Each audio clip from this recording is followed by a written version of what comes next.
Are trees are trees real? That is the question today. So this is I don't want to say a super popular conspiracy theory because I had never heard of it until I was looking around and I found this one and I thought, that's interesting. How could anybody think that trees do not exist? Trees, they are real, but there are people who apparently believe that trees may not be real. So that's what we're going to be talking about today. So no offense to anybody if you come across this and you're like, Hey, I don't think trees are real. I'm sorry, because I think that's funny. Anyway, so this comes from a flat earth kind of a belief. There are some flat earthers. There's I guess you could say a sect of flat earthers who, and I'm not going to go into flat earth and like debunking that or anything. Because it is flat. No, no, if you think that, that's all right. You're entitled to your own opinion. You're entitled to think that. But there are just so many videos on that and why it is or isn't real. So I'm not going to really waste my time doing that. You can look at those videos. But apparently there are some people who are flat earthers who also subscribe to this theory that trees are not, how do you say, real? I hated that. I'm so sorry. I'm not gonna cut that though. That stays. Anyway, so for people who believe in this, which I really don't think that it's that many people, hopefully, but I could be wrong.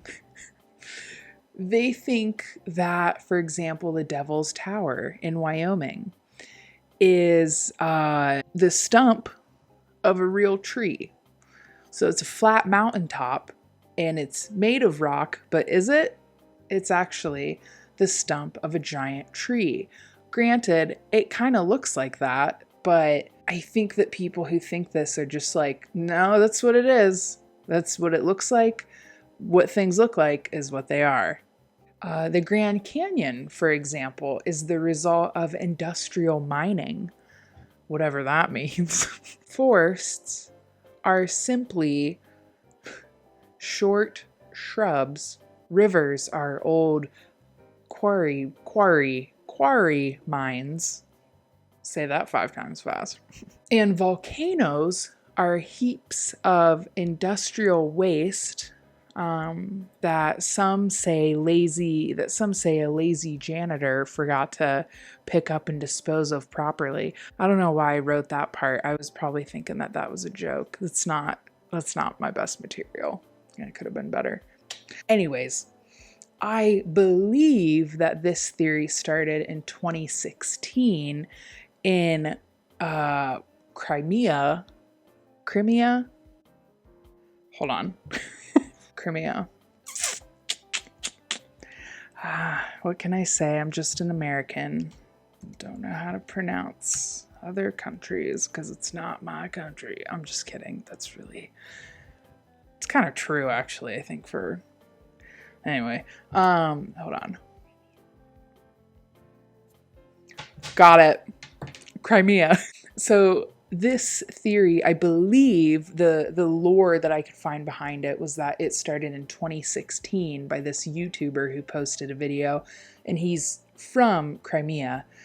And the video is no longer available as far as I could find, but it was titled, "There Are No Forests on Flat Earth, Wake Up."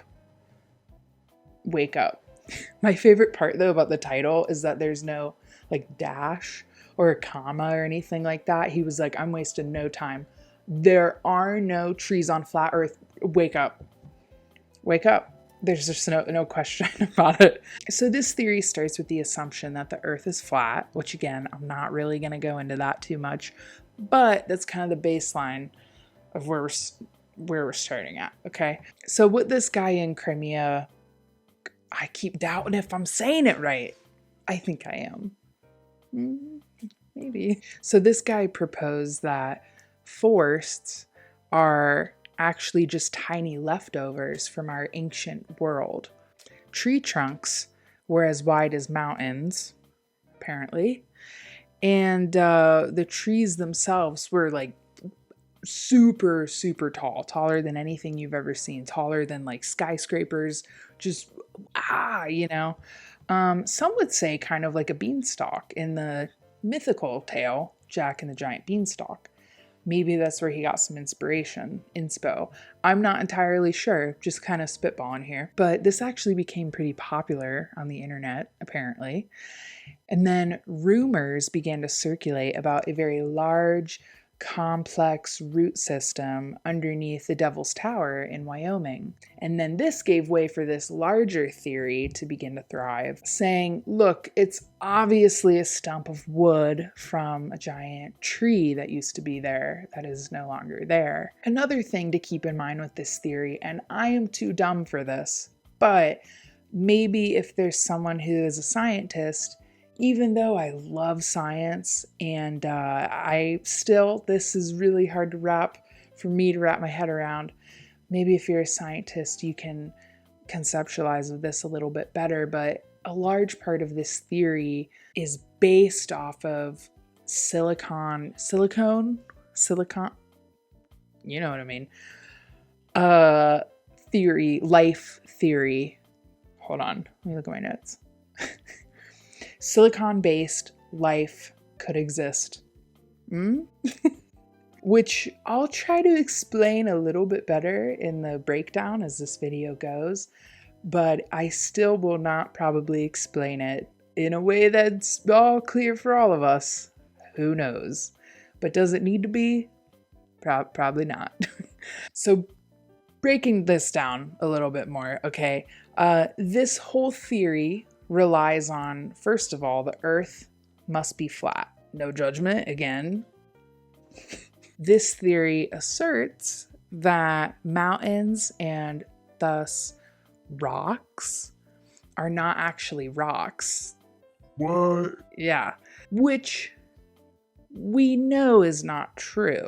I don't know a better way to say this other than, and I'm apologize if this news kind of comes as a shock. I apologize if this news is kind of tough, but rocks are rocks. They do exist. Rocks are real. Justice for rocks. But rocks are real. And this theory is kind of putting forth that rocks aren't necessarily real. Not all rocks are rocks. And if I remember anything from middle school science, rocks are real. You heard it here first. Rocks are real. The Devil's Tower. Like, this one is so fascinating to me, but let's break this one down first. The Devil's Tower is not a tree. It's not a tree.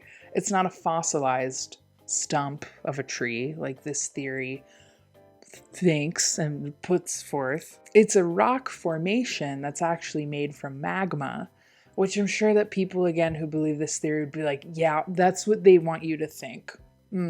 That's okay. I won't say anything to you then. But I got like nervous. Anyway, it's a rock formation made from magma. This is simply an observation, though, based off of how it looks, that this could be the stump of a tree. This is literally just looking at it and going, that looks like the stump of a tree, which it does. It does. But it's not. Like, it's actually not that. This is like looking at a, I'm trying to think of how to explain this this is like looking at a butter sculpture of a bird and being like, that's a bird. And you go, that's a butter sculpture of a bird. I know it's kind of confusing. Like, it kind of looks like a bird and it's made of butter, but it's actually just butter. And then this person who thinks that this would be a tree stump is like, no, it looks like a bird, so that's actually a bird. And then the rest of us are like, all right, we tried to tell him. I don't know. I don't really know what he's thinking, but no, just leave him alone. Just let him be. So getting into more info for those who are interested, what kind of rock the Devil's Tower could be, the Devil's Tower is a butte. Butte, take that as you will. I don't know, but that's what it is. It's mostly made of sedimentary rock. Mountains, though, if you don't remember from school, form in 3 different ways. But don't worry if you didn't remember. I Googled it because I definitely remembered, but wanted to make sure that I remembered. In one of these 3 ways, a mountain is formed. Volcanic explosions. Tectonic faults, when 2 tectonic plates slide past each other and almost kiss. And tectonic collisions, when tectonic plates actually kiss / make out. I wrote that specifically in my notes. When they actually kiss / make out from colliding. Cue Collide by Howie Day. If you don't remember that song, pause this. Go listen to it. You won't regret it. But eventually, current mountains will no longer be mountains because they will have been worn down from weathering. Don't worry though, this will take a very long time for this weathering to actually happen. By that point, all of these conspiracy theorists will probably feel vindicated by seeing the mountain is not a mountain. But they will need to feel this vindication as ghosts, unfortunately. So their spirits will be like, look, it's not a mountain because it got rained on for thousands of years finally. And now it doesn't look like a mountain. And then you and I will be like, it's still a mountain. It's still a rock. It's still a mountain formed in one of 3 ways. But furthermore, this assumption that the Devil's Tower is actually a large old tree stump is from 2017. And it was this satirical post made on a Facebook page called Casper Planet. Unfortunately, there are a lot of people who are on Facebook who will see posts that are fake, but they don't always realize that it's fake. So this kind of happened in 2017. This post, even though the whole thing was a joke, but people took it seriously, the post stated, the Wyoming State Parks Department were conducting photographic seismic readings below the tower when they discovered an incredibly large petrified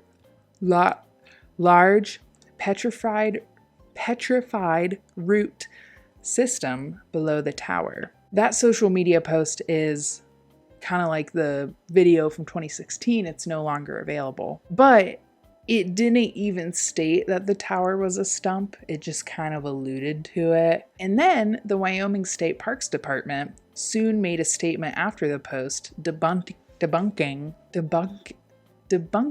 claim.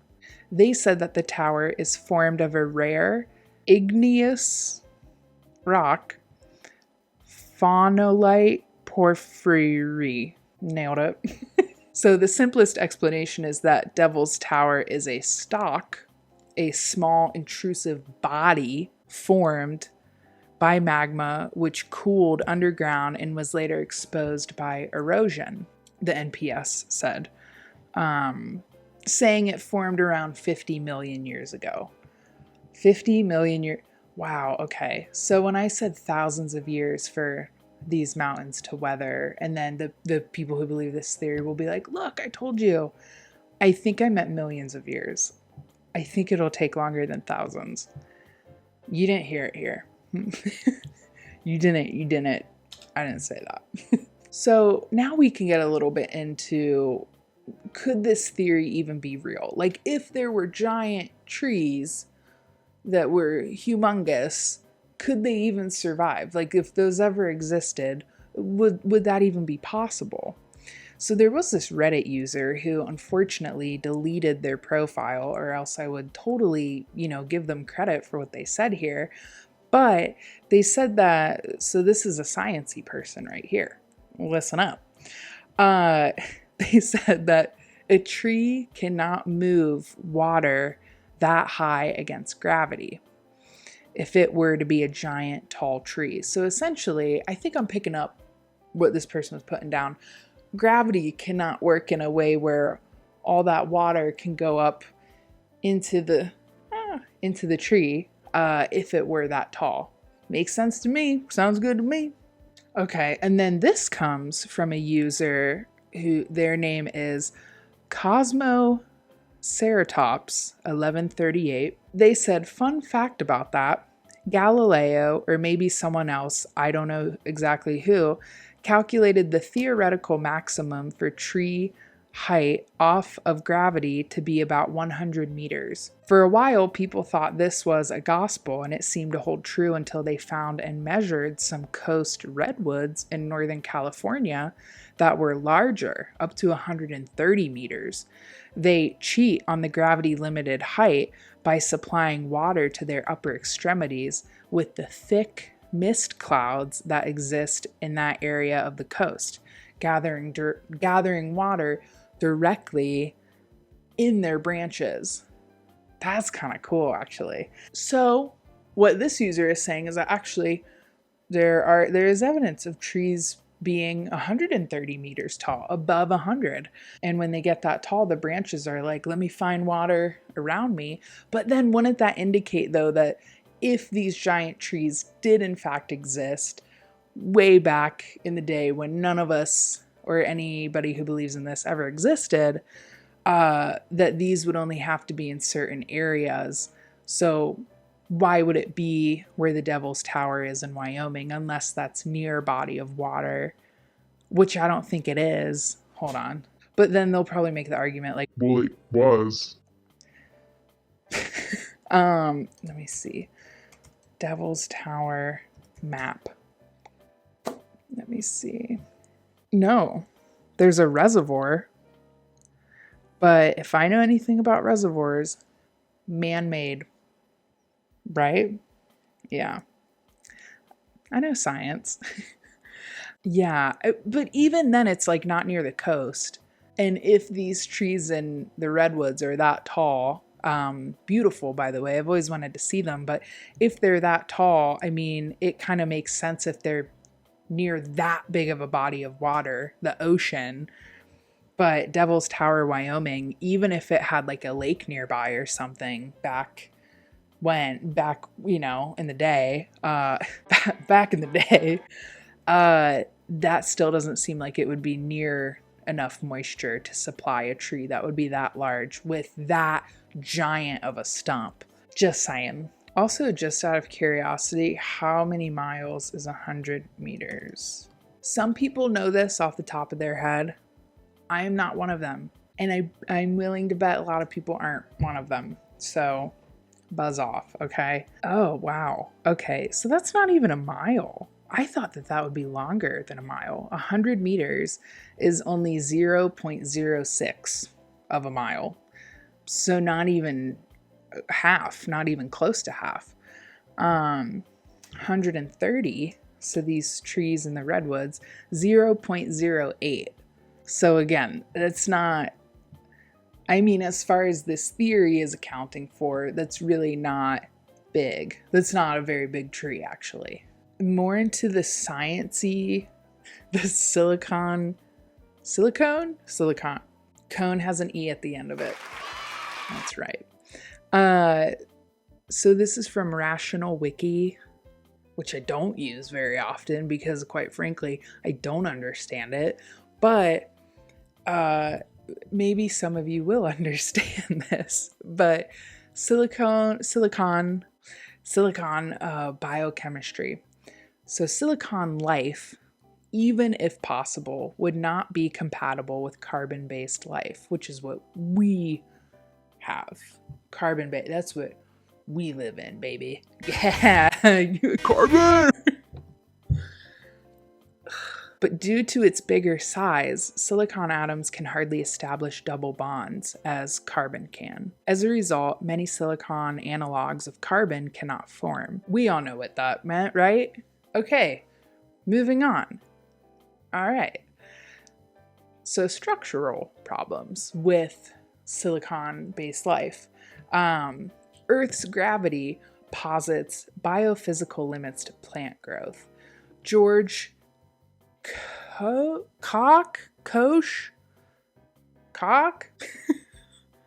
I don't know. Sorry, George. Of the Northern Arizona University calculated that at most, trees can theoretically reach a height of 130 meters. Boom, redwoods. Thank you. We already heard about this. Yes, we did. There is no evidence that trees with fantastical biochemistry could grow any taller than that. However, it does not consider whether or not gravity exhibits properties instead of them coming solely from density and buoyancy variations. Exactly what I was saying. I don't know what any of this... Okay, but there's more. In practical terms, however, and thinking about our human ability to experience and interact with a silicon-based life form, even if it could exist in theory, it is even more problematic. Oh, silicon-based... Lock in. Very problematic. Silicon is inert. That's what's up.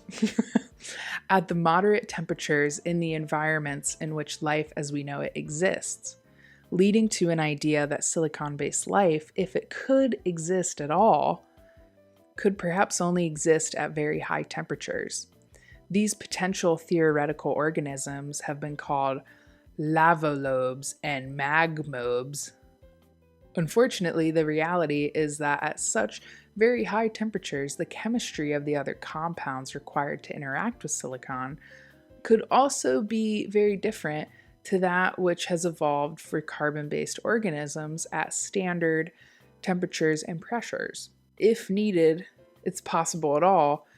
So such a theoretical life form, if it did exist at all, would not be something which we could encounter, as we could not and do not exist in its high temperature and new chemistry environment. Very interesting. But that actually makes sense though. If this theory is relying on silicon-based life being possible, I guess it's not possible because we don't exist in the temperature. The temperature isn't hot enough for this to actually be the case. And two, you would think if trees are grown in area, if they're growing higher when they're near water, there's more moisture in the air, it wouldn't necessarily be a hotter area because coastal areas are colder. So anyway, and I do want to clarify, because I don't know if I made this clear, but that the theory originally about this in 2016, I think was just originally gravitating towards trees in general, different land masses, different areas, and saying that those were actually leftovers and that the trees actually are tiny bushes. They're not actually trees because the giant trees that we had were not the same as the trees we have now. But then that the Devil's Tower theory, which really relies on this whole theory, that came in 2017 when that joke article was posted. But unfortunately, I think that there are people who took that and went, nope, that's what that guy in 2016 was saying. Here it is. Look, evidence. So that's all I've really got for today, you guys. This theory to me is still really goofy. And I think science has shown us, at least I know, has shown me that this theory, it's just not real. It can't exist. Devil's Tower. Yeah. What do you know? What do you know? I want to end this with a recommendation because I was like, how fun is that? I don't know. I just think about when you're talking to a friend and you're like, have you seen this movie? And they're like, no. And we're like, I think you would really like it. So I just wanted to end this with a recommendation.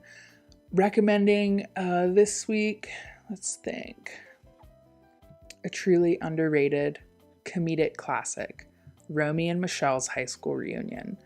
Probably one of my favorite movies. Super, super funny. Some people, I believe in the reviews that I've read online, some people think that it's actually really depressing. It's not. I could see how some people would think that, but if you're depressed and you want to laugh, don't let that stop you. Like, I really don't think it's a depressing movie. I think it's one of the funniest movies I've ever seen. And if you're depressed, actually watch it because I think that it'll make you laugh. Maybe. I hope so. Anyway, yeah, so that's all I have. Have a good one. I'll be back again with another theory sometime. I don't know. Thank you. Bye.